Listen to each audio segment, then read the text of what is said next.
Welcome, everyone. I am so excited to have all of you curious minds here today because we're about to pull back the curtain on something truly fascinating.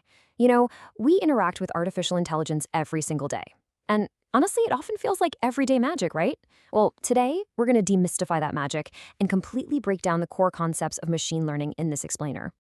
Okay, let's take a quick look at our syllabus for today. We'll kick things off with everyday machine learning, then define what exactly ML is. After that, we'll dive into the three main schools: supervised, unsupervised, and reinforcement learning, and finally wrap up with the ML workflow. All right, section one, everyday machine learning. Let's start right at the beginning by looking at the incredible technology you already have sitting in your pockets, on your desks, or parked right out in your driveway. I want you to just think about this for a second.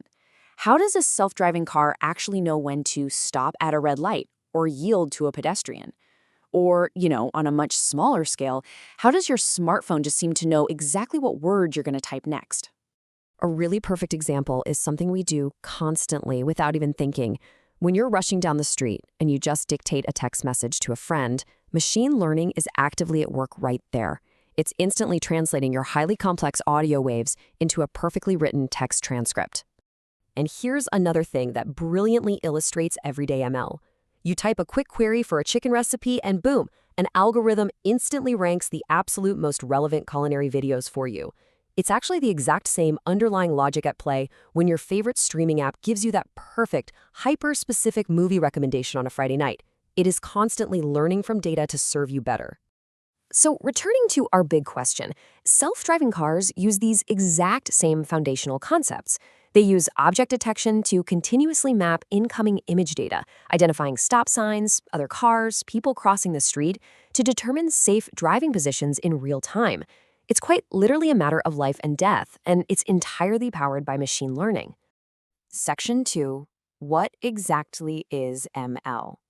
So, the really crucial point here is understanding what all of these wildly different applications, from finding a dinner recipe to navigating crazy city traffic, actually have in common. What's the glue holding all this together? Well, to define our magic, we can look to this incredibly famous quote from computer gaming pioneer Arthur Samuel all the way back in 1959. He defined machine learning as the field of study that gives computers the ability to learn without being explicitly programmed. Now, this is a massive shift. It means we aren't giving the computer a rigid, strict set of if-then rules anymore. Instead, we feed it data and we literally let it learn the patterns all by itself. Let's move into section 3, supervised learning. We're going to see how this builds into our first major school of machine learning, where we essentially act as a highly involved teacher holding an answer key. We call this supervised learning. Here, the model is trained on a labeled data set. Think of it like giving the algorithm a really comprehensive study guide, where both the practice questions and the correct answers are clearly provided. It learns that relationship inside and out so it can eventually guess the right answer to a question it has absolutely never seen before.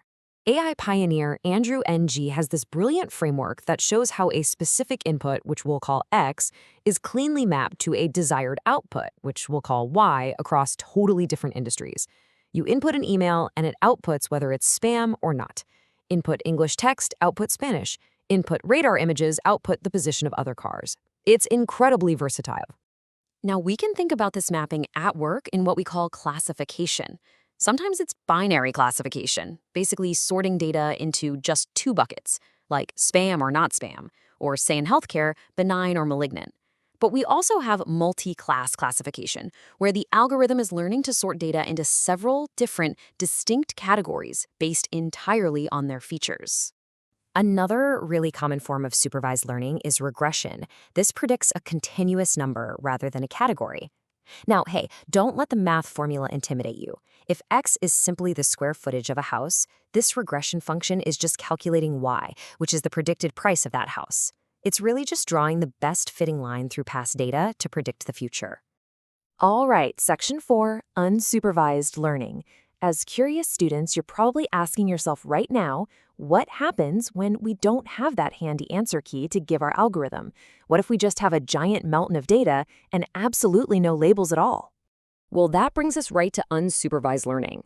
In this school, the model is trained on an unlabeled data set. It essentially has to act like a detective to find structures or hidden patterns completely on its own. Imagine being handed a massive box of mixed up puzzle pieces and being told to sort them by color or edge shape without ever being allowed to look at the picture on the box cover. That's unsupervised learning. This method truly shines when we need to cluster data together naturally. For example, Google News uses this to automatically group hundreds of different articles about the exact same breaking story, without a human ever telling the computer what the story is actually about. It's also used heavily to segment customers for market research or to analyze really complex genetic structures. Moving right along to Section 5, Reinforcement Learning. Now, this is our third and final school of machine learning, and it's particularly fascinating because it mimics how a lot of us human beings actually learn from interacting with the real world. Plain old trial and error. So, reinforcement learning. Here, an agent learns by directly interacting with an environment. Think of this exactly like training a new puppy. You give the puppy a little treat when it does a good trick, and you withhold the treat or give a gentle penalty when they decide to chew on your favorite sneakers. The algorithm's whole goal is to try and maximize its total rewards over time. The continuous feedback loop here is just brilliant. Imagine an AI agent, let's say one playing a video game. It observes the current state of the game, it takes an action, like moving left or moving right. The environment then updates and gives back a reward, like points on a scoreboard. The agent uses that reward score to improve its next move, playing millions and millions of times until it's an absolute master. Finally, Section 6, the machine learning workflow. Now that we know the 3 different types of core ML spells, supervised, unsupervised, and reinforcement, how do we actually cast one of these in the real world? How does a project go from a cool idea to an actual reality? Well, every single successful machine learning project follows this exact 6-step roadmap. First, you have to clearly state the problem. Second, you collect and clean your data. And let me tell you, this is often the hardest and longest part. Third, you select the most important features. Fourth, you actually build and train your model. Fifth, you rigorously evaluate how well it performs.